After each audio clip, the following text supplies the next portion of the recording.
It began as a harmless joke. We were at a dinner party, the kind where small talk felt rehearsed, and the wine tasted like it had sat open too long. Miriam, my wife of a decade, leaned toward me, her scent a familiar comfort I'd always associated. "With home, I have a secret," she whispered, a mischievous twinkle in her eye. I laughed, going along with the tease. "Let me guess. You finally confessed to stealing that last cookie?" she giggled. The sound once so comforting, but this time something in her tone felt different. "No," she said, "something bigger. Maybe I've got a secret admirer?" She winked playfully. A strange chill crept up my spine. I smiled, but the unease lingered. In the weeks that followed, the teasing continued.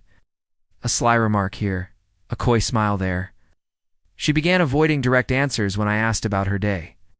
Her phone, once left carelessly around, was now locked and always turned face down. She started. Staying late at work despite rarely working past 6 before. The unease inside me solidified into a heavy knot. I kept telling myself I was overthinking. Miriam was charming, full of life, the kind of woman who naturally drew attention. But why? Would she joke about something like that unless it was grounded in reality? That single doubt took root and grew. One evening, she was in the shower when her phone wouldn't stop buzzing. My hands trembled as I picked it up, locked. But then I remembered the shared iPad the kids used. Her Apple ID was still signed in. Within minutes, I retrieved her passcode. When the screen lit up and the messages appeared, my world collapsed. Text after text, photos, heartfelt declarations, explicit exchanges. It was all there. The secret admirer had a name, Alex, coworker, someone she'd mentioned offhandedly before. Their messages painted a vivid picture of betrayal, one I couldn't unsee. I sat on the edge of our bed, scrolling, heart pounding, breathing shallow. A life I never knew existed played out across that tiny screen. When the water stopped running and I heard her humming, something inside me cracked. I set her phone down, screen still locked, pretending I'd never touched it. The days after were a haze of quiet calculation. I needed proof. I started collecting screenshots, compiling messages, tracking lies. I even installed a keylogger on her laptop. More filth emerged. Weekend getaways planned behind my back. Talk of a future together. Her dream life built on the ashes of mine. I knew I had to confront them, but on my terms. From her messages, I learned where they'd first met for dinner. That's where I made the reservation. I invited Miriam under the pretense of a romantic anniversary celebration. Then I booked a second table, same restaurant, an hour later in Alex's. Name according to their texts, they planned to meet there that night.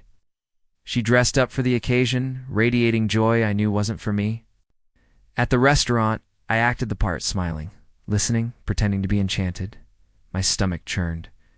Right on cue, Alex walked in. He scanned the room and spotted us. That arrogant smirk on his face told me he hadn't figured it out yet. Up slowly, my chair scraping sharply against the floor. Conversations around us died down. "Alex," I said calmly, "how nice of you to join us." His face changed, confusion, then fear. Miriam froze, her complexion draining to ghostly white. I held her phone up, the screen lit with one of their flirtatious messages. "This seems to belong to you, doesn't it?" I said, my voice cutting through the silence. The whole restaurant fell into stunned quiet. Alex's mouth opened, but no sound came. Miriam stuttered, her lips trembling, tears gathering in her eyes. "I don't want your apologies," I said. "I want you both to understand what it feels like to be betrayed." I pulled out printed copies of their texts and dropped them on the table like a dealer throwing down a losing hand. The papers fluttered, some spilling onto the floor. A few nearby patrons peered over, whispering. Alex's smug confidence disappeared.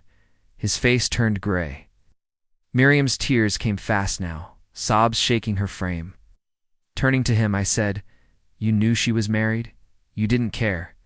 You're not a man. You're a coward." I stepped closer, my words low and deliberate. "I hope your wife enjoys reading the rest." I tossed a second set of papers at him. More screenshots, more secrets. The scene that followed was chaos. Alex fumbled to collect the scattered pages, horror on his face. Miriam broke down completely, the weight of public shame too much to contain. Staff tried to intervene, but the damage had already been done. I walked out, calm, composed, and broken. Revenge didn't feel as good as I'd hoped. It was cold, empty, the pain still lingered. The weeks after were consumed by legal meetings. No screaming matches, no redemption arcs, just paperwork. The slow unwinding of 10 years of love, or at least what I thought was love. I left our home. Every room carried memories I no longer wanted to revisit. Starting over was hard. Everything hurt, but I moved forward slowly, quietly. The hurt hasn't vanished. It still aches, especially in the quiet. But in those moments, I remind myself I didn't let the betrayal destroy me. I uncovered the truth, faced it, and walked away with my self-respect intact. The scars are deep, but they're also proof I survived.